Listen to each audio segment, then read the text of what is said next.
Bismillahirrahmanirrahim. Assalamualaikum warahmatullahi wabarakatuh. Alhamdulillahirabbil alamin. Allahumma shalli ala Sayyidina Muhammad wa ala ali Sayyidina Muhammad. Sahabat-sahabat sekalian, dalam video saya kali ini saya akan melanjutkan pembahasan tentang bahayanya orang-orang yang berpaham Wahabi apabila dibiarkan terus berkembang di negara kita. Adapun bahayanya itu, diantaranya yang pertama, kita dididik untuk menjauhkan diri dari golongan Ahlus Sunnah wal Jamaah. Kemudian yang kedua, kita dididik untuk tidak menghormati orang lain yang tidak sepaham dengan mereka. Yang ketiga, kita dididik untuk terbiasa melihat aib dan keburukan orang lain. Yang keempat, kita dididik untuk tidak menghormati dan memuliakan para habaib. Yang kelima, kita dididik untuk menjauhkan diri dari para ulama tasawuf yang waras, tidak boleh mengalah terhadap mereka, para pencoleng-pencoleng agama yang menjadikan agama sebagai alat politik.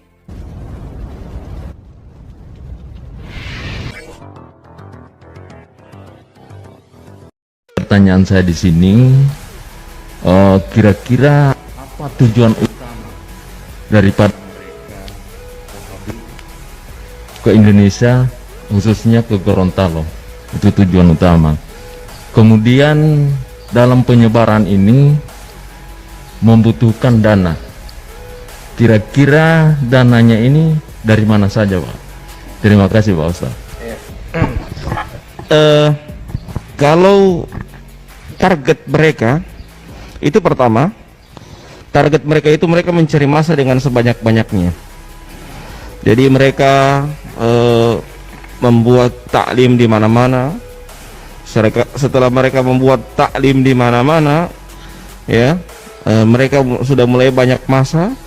Bahkan mereka kadang di kepolisian juga ada, ya, ada namanya PCS, Polri Cinta Sunnah, ya, itu organisasi mereka, Polri Cinta Sunnah. Itu di situ ada orang-orang mereka dan ustadz-ustadz mereka di apa namanya, pembinanya di dalam, ya, PCS, ya. Dan setelah itu target mereka masuk ke organisasi-organisasi resmi supaya dianggap legal, ya, seperti MUI, ya, mereka mulai masuk di situ. Nah, setelah itu baru kemudian di samping itu mereka dapat gaji dari apa namanya, dari luar negeri. Mereka dapat gaji kurang lebih 20 juta satu bulan, ya, 20 juta satu bulan, iya, per orang, per ini ya, per dai-nya mereka. Iya, jadi ada per provinsi, satu provinsi itu satu orang, ya, satu orang dapat gaji, dan itu mereka dievaluasi, ya.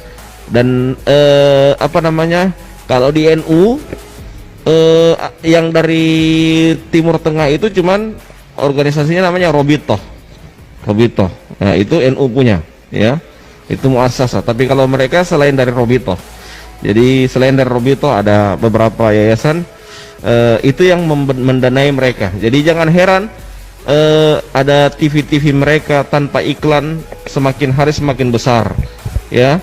Sekolah-sekolah mereka tanpa bantuan tiba-tiba langsung besar. Dari mana dana seperti itu? Jadi mereka punya dana memang demikian. Dan sering tiap tahun kadangkala ada orang-orang yang dari luar negeri mereka undang, lihat tanah ini, lihat tanah ini, lihat tanah ini, dan itu tiba-tiba langsung ada pembangunan yang bertingkat-tingkat, dan juga alat, juga kamera yang cukup besar, ya, dan lebih lebih tinggi kualitasnya dari Indonesia, karena memang mereka sudah diberikan bantuan seperti itu. Saya kemarin ditawarkan beberapa 10 tahun yang lalu, ya, ditawarkan, bagaimana Ustadz Robi, kalau antum mau kami belikan kamera dan nanti bawa ke Gorontalo untuk dakwah di sana, ya. Tapi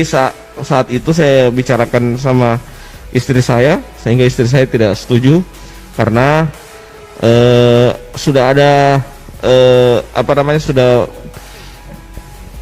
tercium bahwa itu adalah doktrin, termasuk doktrin untuk mengajak saya untuk agar jangan terlepas dari mereka, ya, jangan terlepas dari mereka. Dan alhamdulillah setelah itu saya setelah itu saya dengan bertambahnya tahun saya masuk ke grup Bahsul Masail NU. Di situ mulai cakrawala saya mulai terbuka, ya. Di samping itu juga saya ketemu dengan orang-orang Gorontalo, termasuk Habib Salim, ya, diskusi, ya, termasuk juga ada teman saya yang di Jawa yang pernah juga duet sama Habib Salim, namanya Ustadz Zulfikar Harun, ya. Itu diskusi, itu kalau dengan Zulfikar Harun sampai panas telinga saya, diskusi lewat telepon 2 jam masalah itu, ya, 2 jam sampai panas telinga saya diskusi masalah ini, ya. Dan alhamdulillah lewat itu mulai saya terbuka cakrawala saya. Dan kenapa sampai saya harus langsung tegas untuk keluar, beberapa hal yang saya dapatkan itu suatu kerancuan. Di antaranya mereka memalsukan beberapa kitab, ya. Mereka memalsukan, bayangkan ada di situ di kitab itu bab ziarah kubrin Nabi, mereka hapus itu kubri, jadi bab ziarah Nabi, ya. Jadi dipalsukan kitabnya sampai demikian. Bayangkan ziarah kubur Nabi dihapus kubrinya, ya, cuman ziarah Nabi yang ditulis. Saya mulai dari situ, saya mulai, Allah, berarti ada hal yang rancu ini. Yang kedua, mereka menanamkan kebencian yang tidak disukai oleh gurunya, bukan tidak disukai oleh syariat. Jadi gurunya, jadi kayak orang-orang munafik yang kata Allah dalam Al-Quran, yastakhfuna minan nas wala yastakhfuna minallah, ya. Mereka hanya takut sama guru mereka, tapi tidak takut kepada Allah, ya. Jadi seperti itu. Harusnya kan kalau dalam Islam itu apa yang dilarang oleh Allah itu yang kita takut. Jangan malah justru takut kepada manusia dalam artian hanya takut sama guru mereka. Jadi siapa, misalnya saya sebagai guru, saya marah sama si A, semua murid-muridnya harus marah sama si A. Seperti ini misalnya Habib Salim, dulu saya anggap misalnya didoktrin ke saya bahwa Habib itu ahlul bid'ah, dedengkot ahlul bid'ah.